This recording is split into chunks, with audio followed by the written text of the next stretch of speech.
ഇപ്രാവശ്യം ഇഞ്ചി കൊണ്ടുവന്നപ്പോൾ ഒരുപാടുണ്ട് കേട്ടോ. അപ്പോൾ എനിക്ക് തോന്നി ഇഞ്ചി കേടുകൂടാതെ ഇങ്ങനെ സൂക്ഷിച്ച് വെക്കാമെന്നുള്ളത്. ഞാൻ കുറേ മുന്നേക്ക് ഇങ്ങനെ തന്നെയാണ് കേട്ടോ ചെയ്യൽ. ഒരു 1/2 കിലോ ഇഞ്ചി കൊണ്ടുവന്നാൽ ഒരുപാട് കാലം നിൽക്കും കേട്ടോ. അപ്പോൾ അതിന് വേണ്ടിയിട്ട് ഞാനിതാ ഇഞ്ചി ഫുള്ളായിട്ട് ഇങ്ങോട്ട് തൊലി കളഞ്ഞെടുക്കുകയാണ്. അങ്ങനെ തൊലി കളഞ്ഞ് ഇഞ്ചി ഇതാ നന്നായിട്ടൊന്ന് കഴുകിയെടുത്ത് മാറ്റി വെക്കുകയാണ് കേട്ടോ. എന്നിട്ട് അതിൻ്റെ വെള്ളമൊക്കെ ഒന്ന് ജസ്റ്റ് ഒന്ന് പോയതിന് ശേഷം എന്താ ഇതേപോലെ കട്ടാക്കി എടുക്കുക.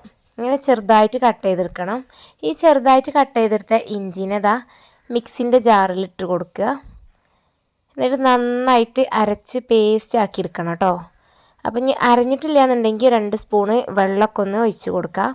എന്നിട്ട് ആ ഒരു പേസ്റ്റിനെ ഇതേപോലെ പ്ലേറ്റിക്കോ എന്തെങ്കിലും പാത്രത്തിക്കോ ട്രേക്കോ ഒക്കെ ആക്കിയിട്ട് ഇതേപോലെ ആക്കി പരത്തിയെടുക്കുക, ഒരേ ലെവലിലാക്കുക. എന്നിട്ട് സ്പൂണ് കൊണ്ടോ കത്തി കൊണ്ടോ ഇതുപോലെ അടയാളിട്ട് കൊടുക്കുക. നമ്മൾ കടലമിഠായി ഒക്കെ ഉണ്ടാക്കുമ്പോൾ ചെയ്യുമല്ലോ. അപ്പോൾ ഫ്രീസറിൽ വെക്കണതിന് മുമ്പ് അങ്ങനെ ചെയ്തിട്ട് ഫ്രീസറിൽ വെച്ച് നല്ല സെറ്റാക്കി കഴിഞ്ഞതിന് ശേഷം ഇതാ നമ്മൾ എടുക്കുമ്പോൾ ഇങ്ങനെ ഉണ്ടാകും കേട്ടോ. എന്നിട്ട് നമ്മൾ ഈ മാറ്റി വെച്ച് ഈ ഒരു ഇഞ്ചിനെ നമ്മൾക്കിങ്ങനെ പൊട്ടിച്ചെടുക്കണം. പീസസ് ആക്കിയിട്ട് എടുത്താൽ നമുക്ക് കറിക്കൊക്കെ ഉപയോഗിക്കാൻ വേണ്ടിയിട്ട് നല്ല എളുപ്പമാണ്.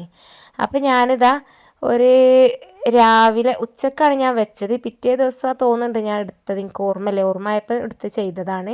അപ്പോൾ അങ്ങനെ ഇതുപോലെ ഇതാ കട്ട് ചെയ്ത് വെച്ചു. വലിയ പീസൊക്കെ നമുക്ക് ബീഫും ചിക്കനൊക്കെ കൊണ്ടുവരുമ്പോഴാക്കാം. ചെറിയ പീസ് നമുക്ക് കറികൾക്ക് മീനക്കൊക്കെ കുറച്ച് ഇഞ്ചി മതിയല്ലോ. മസാല തേക്കണേക്കൊക്കെ ചെറിയ പീസസും ആക്കിയിട്ട് ഇതേപോലെ ഒരു പാത്രത്തിൽ അടച്ചിട്ട് വീണ്ടും അതിനെ ഫ്രീസർക്ക് തന്നെ വെച്ച് കൊടുക്കട്ടോ. അപ്പോൾ ഇങ്ങനെ ആയിട്ടുണ്ടെങ്കിൽ കേട് കൂടാതെ ഒരുപാട് ദിവസം നിൽക്കും. വീഡിയോ ഇഷ്ടപ്പെട്ടാൽ ഫോളോ ചെയ്യാൻ മറക്കരുതേ. Okay, by.